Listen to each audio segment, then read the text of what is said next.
Bem, há 20 anos eu me encontro fora de partido político e de atividade política. Há 20 anos eu me sinto muito desconfortável com essa situação. Retorno agora, quando vou fazer 70 anos,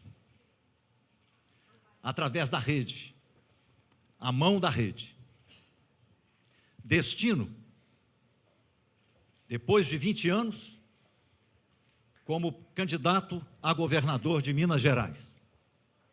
Destino não há. Assim como o diabo não há. O que há é Guimarães Rosa, é o ser humano, o homem humano. A vida é a construção do humano. Pelo menos, as portas estão abertas para que cada qual faça a sua construção e suas escolhas. A vida é feita de escolhas. Isso é viver. Essa é uma escolha. Não tem absolutamente nada de dolorosa, ao contrário. A rede me proporciona uma das maiores alegrias que a vida pôde me oferecer. Esse momento como pré-candidato a governador do meu estado e de retorno à vida pública, com essa imensa responsabilidade e esse grandioso compromisso. Penso, por que a rede me escolheu? De novo, não é destino, não é sorte e não é acaso. Acaso é uma péssima explicação para qualquer coisa. É quando nós não conseguimos discernir na multiplicidade de causas que determinam um fato, então recorremos a uma palavra mágica impregnada de vazio chamada acaso. Não há acaso. Esse convite, não sou melhor do que ninguém, mas a vida me proporcionou oportunidades e a pouca sabedoria que eu aprendi me ensinou a valorizar e aproveitar cada uma dessas oportunidades. Eu pude estudar e bem, eu pude aprender e continuar aprendendo ao longo da vida. Eu pude adquirir uma capacidade de orientação geral, que é o melhor conceito que eu atribuo à palavra cultura. Eu tive oportunidades de, ao longo da vida, ainda muito jovem, exercer na plenitude a minha cidadania. Não houve preço alto, foram as escolhas que nós fizemos. Lutar com tenacidade contra a ditadura militar, e isso, naturalmente, foi ponderado pela rede. Aos 17 anos, eu ingressei no movimento estudantil secundarista. Aos 18, já era líder universitário em Minas Gerais. Em 1968, o ano no qual, pela última vez, a juventude planetária acreditou que tudo era possível mudar. Politicamente, nada mudamos. Culturalmente, e na esfera comportamental, tudo mudamos. O mundo era um, em 1968. Daí em diante, 50 anos depois, ele é outro e é melhor. Naquele momento, enfrentávamos a ditadura militar, 900 líderes regionais e nacionais do movimento estudantil foram presos no Congresso da UNE, e nós liderávamos a resistência política contra a ditadura. Com as nossas prisões, cessa naquele momento a resistência contra a ditadura. Vem o AI-5, e vem uma fase tenebrosa dentro da própria ditadura. Respondi 3 inquéritos policiais militares, todos dentro de quartéis de exército, me tiraram 34% da audição neste ouvido, 14% neste, me tiraram um dente inferior, que fez com que o superior, por não ter sustentação, oclusão, fosse perdido, me deixaram um mês com o corpo impregnado, de feridas da sarna, da cabeça aos pés, um capitão do exército, Paulo Diniz, hoje general e meu amigo, viu aquilo, protestou, foi punido imediatamente e transferido para a Amazônia. O coronel Kramer viu aquilo, ficou indignado, diz: eu sou um militar, e aqui não aceita-se covardia. Foi silenciado e nunca mais pôde falar, para que se tenha uma ideia. Se faziam isso com os seus, imagine-se então com os outros, ainda mais na oposição. Houve de tudo. Me levaram a um lugar, o inferno não há, mas eu vi. Me levaram a um lugar onde, de manhã à noite, todos os meus companheiros eu via chegando da tortura atroz. Um deles, que não vou citar o nome, estava enforcando-se. Eu vi, gritei, chutei a porta, foi atendido, salvo na hora. Eu vi o inferno, que não há. Inferno pior do que esse viu meu companheiro Gilberto Vasconcelos, que me homenageia com a Sueli, vindo de Uberaba. O que fizeram com este ser humano da mais alta elevação é inenarrável. O que o ser humano é capaz de suportar de sofrimento. Gilberto sofreu o sofrimento de Jó. Não disse uma palavra, nenhum companheiro foi preso. Até o endereço onde ele estava, ele esperou 3 dias, e a regra era 1, para finalmente dizer, para que ninguém pudesse ser preso. E não fizemos isso em nome da ideologia, fizemos isso em nome do caráter, em nome da bondade, em nome de valores nos quais acreditamos e que formam a nossa alma. Mudamos muito, né, Giba? Adquirimos alguma sabedoria ao longo da vida, não tanto seguindo Jó, porque fomos como Jó, como fizemos uma escolha missionária, sacrificial, até dispostos a entregar a morte gloriosa em função de uma causa na qual acreditávamos apaixonadamente. A nossa foi a geração da paixão, mas nós não renunciamos à paixão, nós não renunciamos às convicções, não renunciamos a nada que é humano, mas pensamos sobre nós mesmos, nos criticamos, nos superamos. E hoje, nossas paixões, ainda que mais educadas e mais moderadas, estão muito, por assim dizer, enriquecidas pela leitura dos Salmos. Mas será, Giba, que abandonamos a vocação de Jó? Você se lembra? Ousar lutar, ousar vencer. O que é que fazíamos?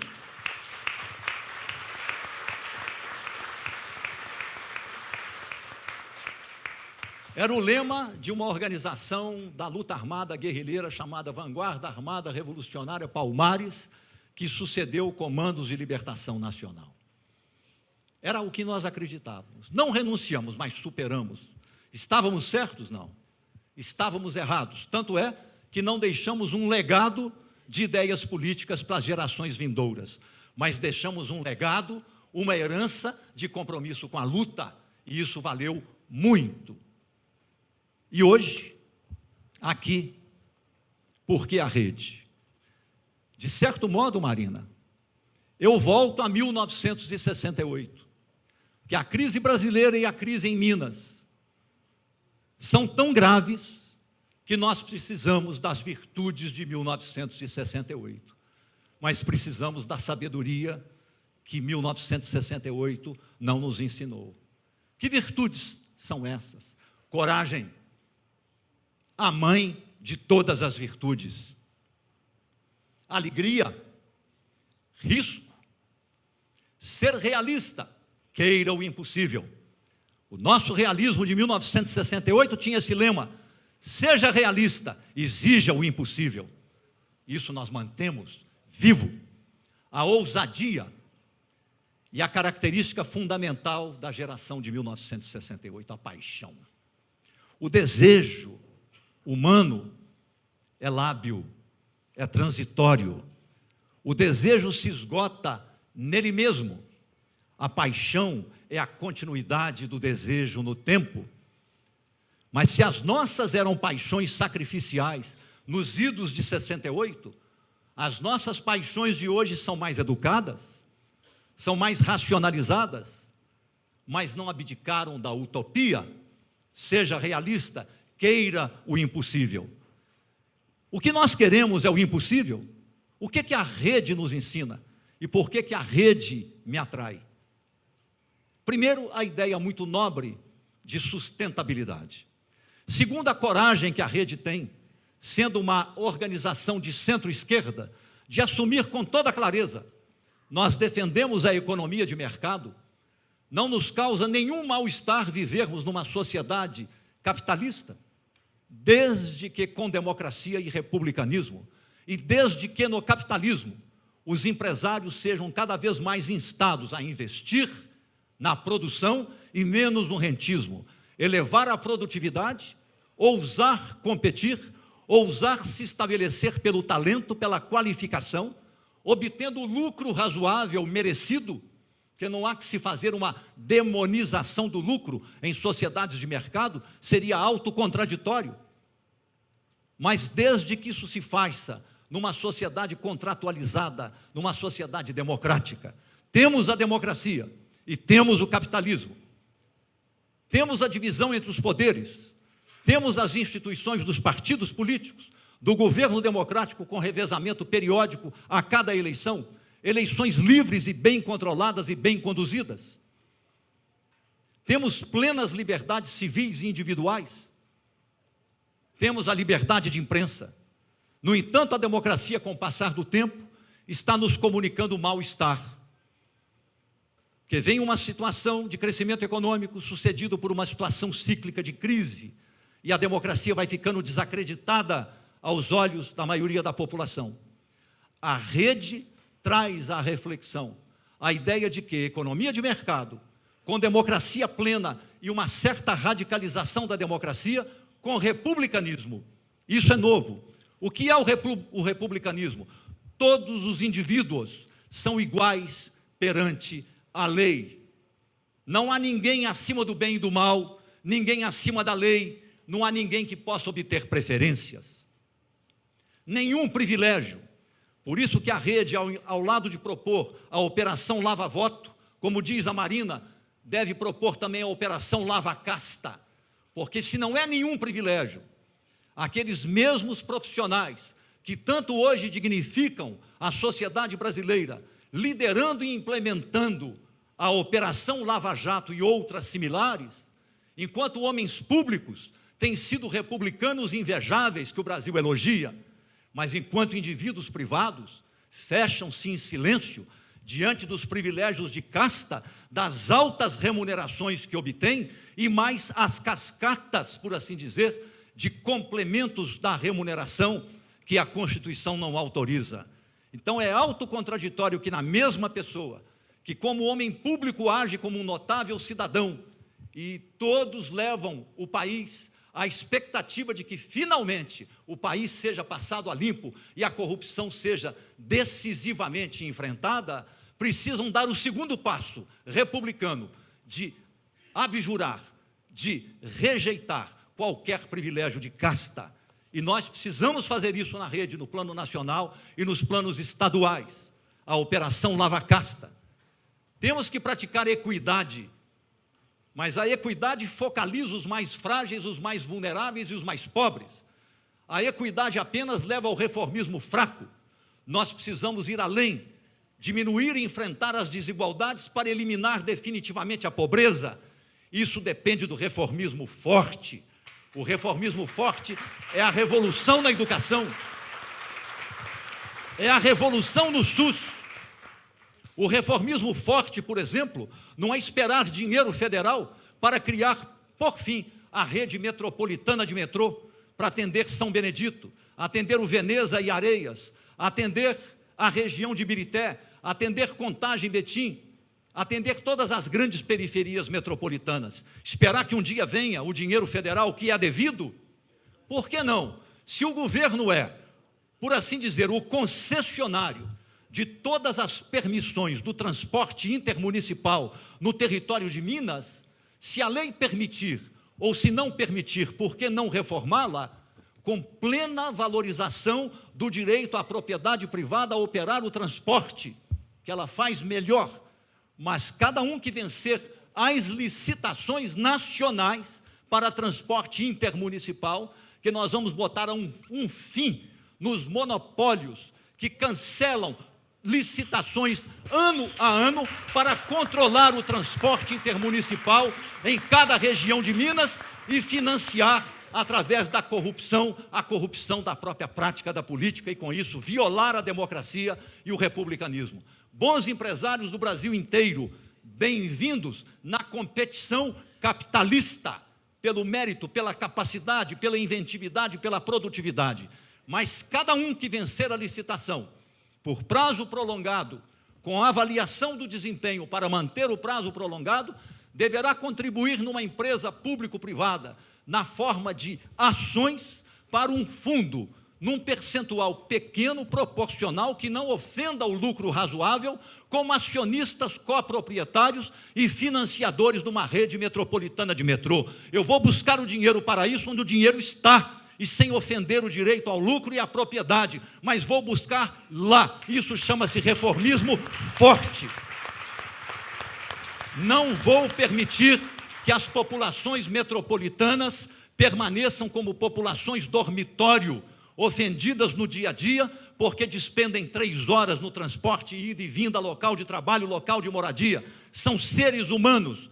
E a empresa capitalista, o mercado capitalista pode cooperar, contribuir na linhagem da paz social e, mais ainda, obtendo com a empresa de metrô consorciada lucro razoável. Não queremos doação, lucro razoável. Por que não pensam isso? Porque elas financiam as campanhas, porque se deixam comprar pelo dinheiro fácil, porque tem perpetuamente o domínio e o oligopólio dessas coisas. Um pequeno exemplo de reformismo forte, sem contrariar a Constituição, sem luta de classes, sem ofender a propriedade privada, sem ofender o direito ao lucro razoável, mas numa perspectiva de melhorar a qualidade de vida das populações, a começar das populações mais vulneráveis.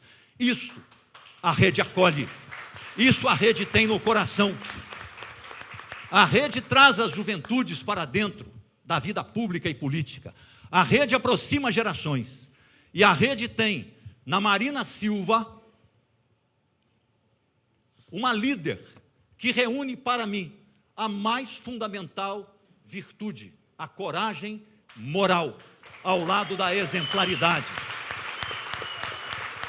Feliz a rede de ter a frágil Marina como candidata a presidente.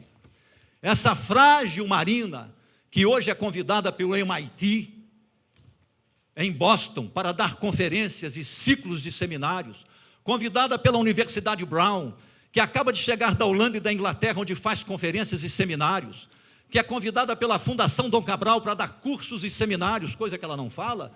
Eu mesmo fiquei sabendo disso ontem, não foi através dela, foi através de terceiros.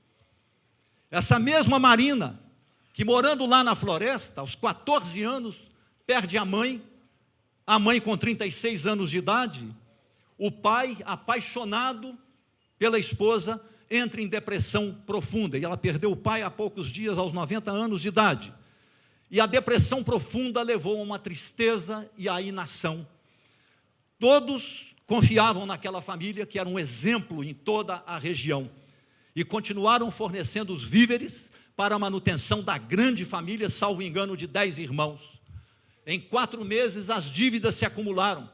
Marina não falou nada com ninguém, não era a filha mais velha. Aos 14 anos, foi para a roça, plantou arroz, colheu arroz, ensacou e pagou uma a uma as dívidas de cada credor. E cada credor. E há quem diga que essa mulher é frágil. 5 malárias, leishmaniose, problema com mercúrio ingerido através de alimentos e assim por diante.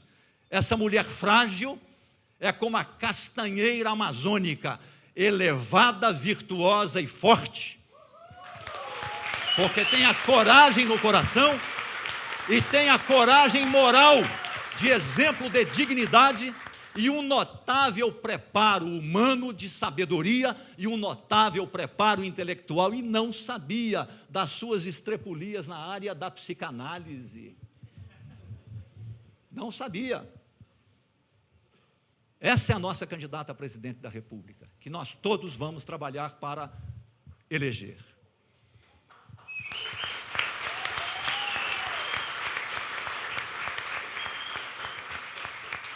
O desafio chamado Minas Gerais é colossal, mas é humano.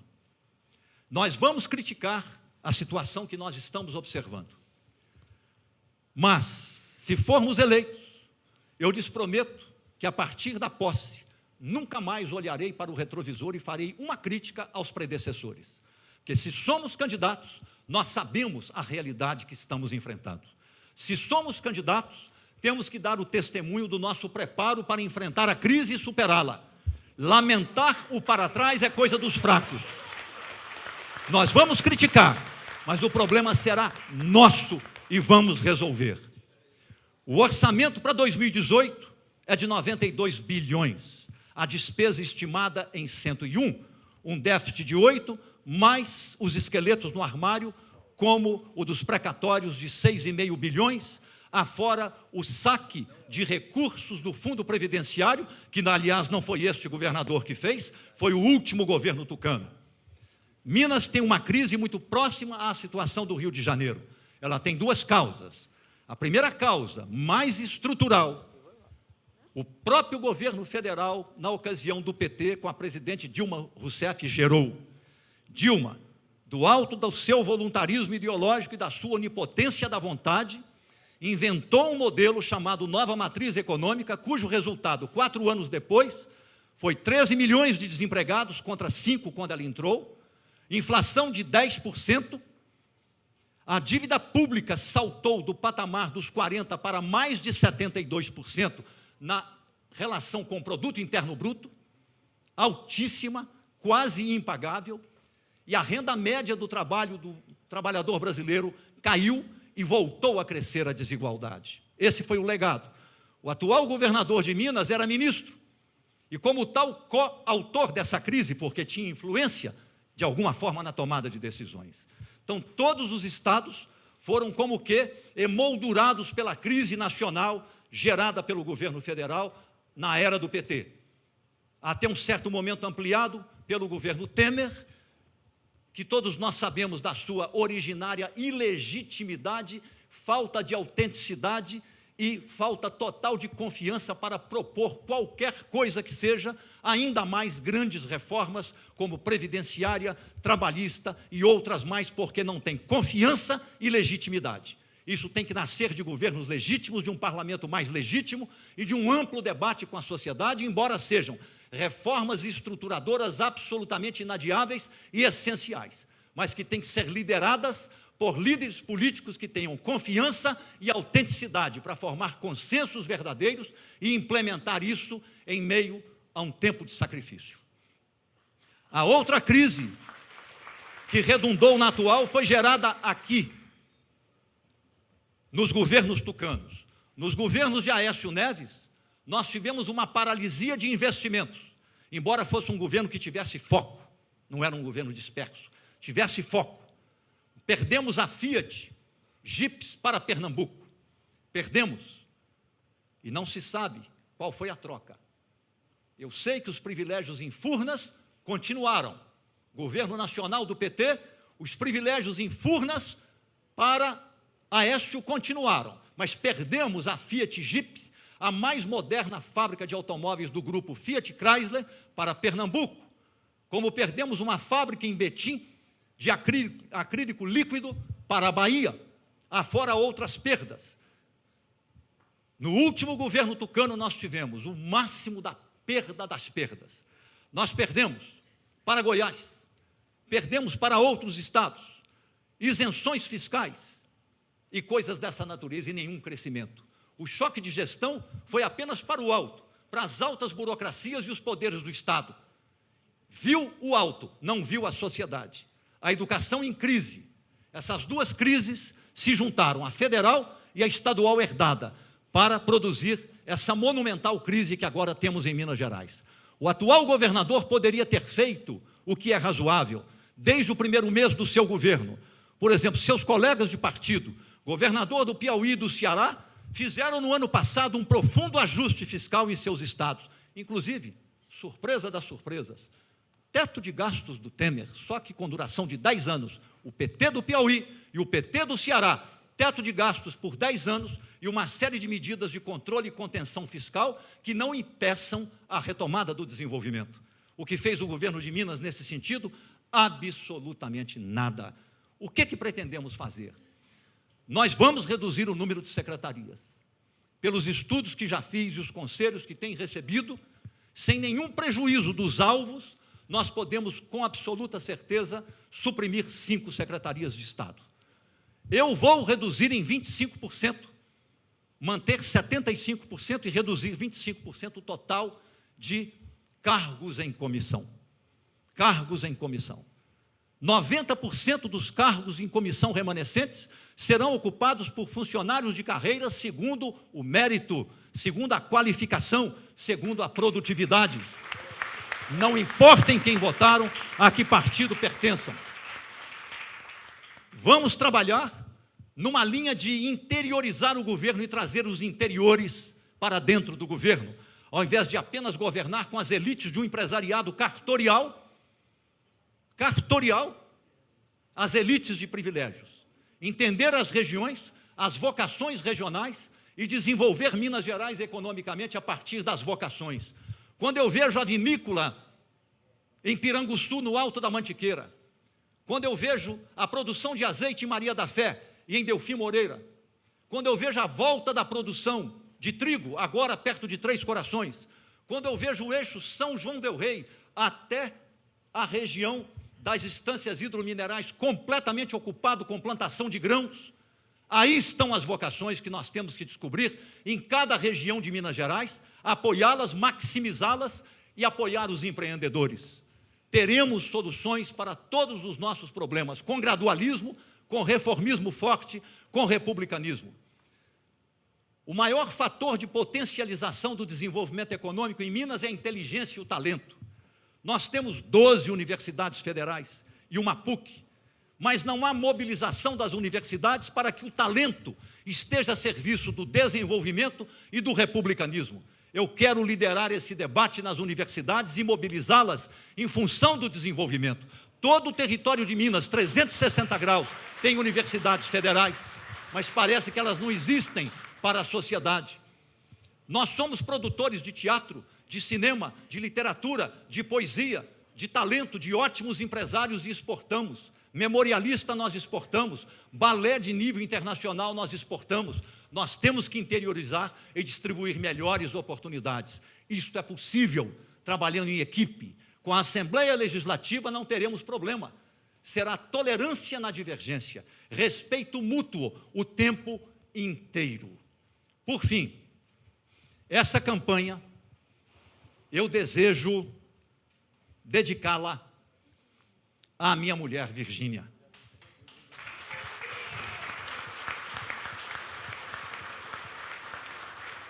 Estamos juntos há 45 anos. É a minha bênção, é a minha graça. Virgínia suportou tudo. Não digam que ela suportou a mim. Virgínia suportou tudo. Nosso primeiro filho, Tiago, está aqui aos 43 anos. Me permitam dizer, como pai coruja, um cientista muito brilhante e uma figura humana grandiosa. Tiago não tinha um ano, todas as noites ameaças de sequestro do nosso filho. Virgínia suportou isso.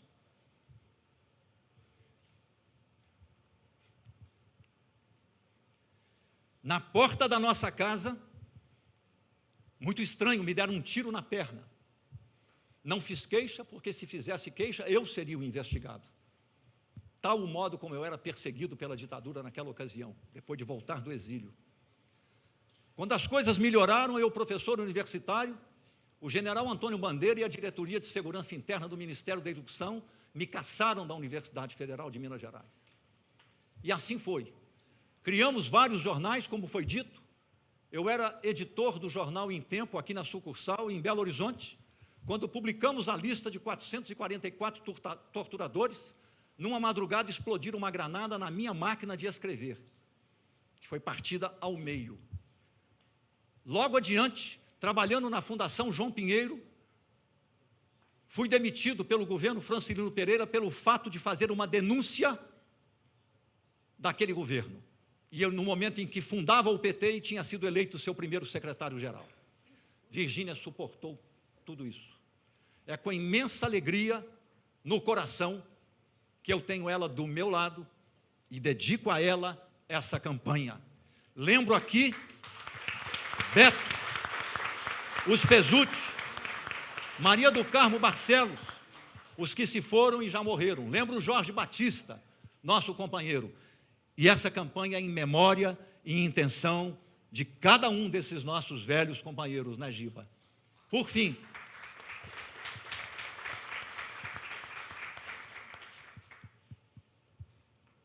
volto às virtudes de 1968. Volta ao passado? Diferente. Volta ao futuro. Marina, vamos vencer vencendo.